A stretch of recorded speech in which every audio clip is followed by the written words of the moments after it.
I think the word mother, first and foremost, when we talk about it, it's such a delicate, sacred subject. If you're a mother yourself, you pride yourself on raising children. I mean, we hear mothers talk all the time about, I carried you for 9 months and this is what you owe me and this is what you need to do for me. I think sometimes as mothers, I think we're taking it a little bit too far. And so let me explain this. Where there's been an absence of a father figure in a family life, in a family unit, it seems that the mother has taken a more prominent role. So whenever we look at families, for example, if a father figure is absent and he's a workaholic or he's just not present and involved in parenting, which is in quite large number of cultures, you see that very, very prevalent. And so where the mother figure steps in and she starts to raise her children, there's a tendency now to overmother her children. Now, looking at sibling order, if the oldest child is a boy and he's growing up to become a young man, the mom very naturally has an inclination or tendency to lean harder, stronger, and be dependent on her son. Why? Because the masculine figure is absent in the home. And so wherever there is that void maritally in that relationship with her husband, she's leaning harder on her son. The expectations go higher too. And so wherever she poured herself emotionally into her son, where she mothered him as a young boy, once he becomes a teenager, there's going to be a little bit of disagreement there. Because two things can happen. Either he starts to retaliate and he starts to rebel and push harder because he doesn't want a feminine figure. Identity always comes from a father.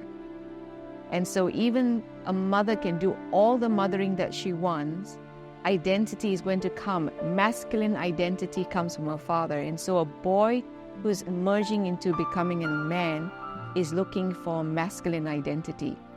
So he may resist it, or he may go on the opposite spectrum and actually just passively accept everything his controlling mother is doing unto him. So what happens is you see these two dynamics of a boy growing up into merging into manhood. So how does this actually affect a boy becoming a man and now finding his own relationships in life? You have a lot of that interference from a mom, especially when a boy who's become a man now is looking at other female relationships. So she becomes the one who projects herself into every relationship he's looking for. So she may say to him, and she'll use this manipulation, she says to him, I gave everything for you. I carried you for 9 months. I had such a difficult birth, and this is how you treat me? This is how you honor me? And so what that can cause, especially if he's married now, is this tension that is happening between his wife and the mother. And so that kind of interference where their family initially, now this unit that had an absent father, the mother took control over the son, and now you have him married and trying to do his own family life, mom is still involved. She's not let go of the reins. And she's trying to dictate everything now on how things need to be done. That family, that marriage is not going to grow because there's interference. Let's understand marriage. When our children grow up, I always say this, let's not even talk about marriage, put that aside. Let's talk about just children. We have our children. As mothers, we need to understand we birth children to release them. Not to hold them for life. Not to hold them for life. We release them. And I say to mothers all the time, remember, you're not raising children. You're raising adults. And so keeping that in mind, you want to understand how to raise your child to become the man or the woman that is going to be released into this world so that they be able to have healthy relationships too, without your interference. And so where mothers can do justice by their sons is to actually be able to then take a step back. Create your own healthy relationships with your spouse or your partner. Do life with your partner. But if there's trouble there, get help for it. Find healthy relationships where you are not emotionally dependent on your son and even on your daughter. So if there are no sons in that family, some moms depend on the oldest daughter and they lean on to her until she becomes an adult. And she refuses to let go of this daughter now who's going off to university, who's going to get married and find her own friends. And so you have those mothers who dictate everything to this daughter. Remember this, let your children go. Because over-coddling and over-mothering is going to lead your children into a place where they are also going to develop very unhealthy relationships in their future.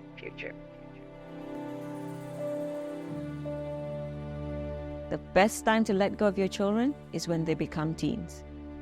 It starts there. So talk about developmentally as well. Mothers are crucial in the life of a child, especially in the early years. But as our children start to grow and they start to go off to school and they're in primary school, nursery, primary school, and then they become tweens, that's when a father figure becomes critical in the growth and development of children. So really I say to moms who are mothering teenagers, whether you're a single mom, letting go doesn't mean just letting your children go and just do whatever they want to do, but release the control, release the limitations, release the dictatorship that you have over your children, release telling them what they need to do. Because in the teen years or in the adolescent years, a child, whether it's a son or daughter, is actually trying to discover their identity, who they are. And they do not need a mother's interference. They may need your advice, but they do not need you controlling them.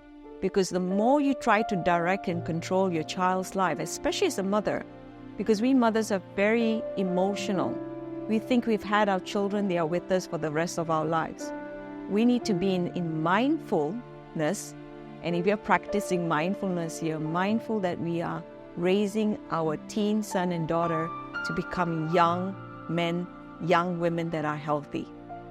And so that means letting go at that stage, helping them to make their right decisions for themselves, giving them advice, drawing boundaries and all of those things, helping them walk through their own consequences, but not instructing, releasing the comfort now. It's not all mollycoddling and comforting them. It's correcting them, but keeping the connection like a parent would be like a coach with your team. You would coach along them side by side, but not talking to them directly and telling them, this is what you need to do, this is why you have to do it, and if you don't do it, we mothers are really good with manipulation. So we use a lot of our emotional manipulation to try to get to our kids, and that can really tremendously affect them in such a negative way, because it can cause fear, can cause them to become anxious. I've seen clients who come into my office space who are anxious because, not just because they've been under-mothered, but also because they've been over-mothered. And so we've got to be careful as mothers and gently know when is the right time to step in. But as they start to get older, I say to mothers, gently step out.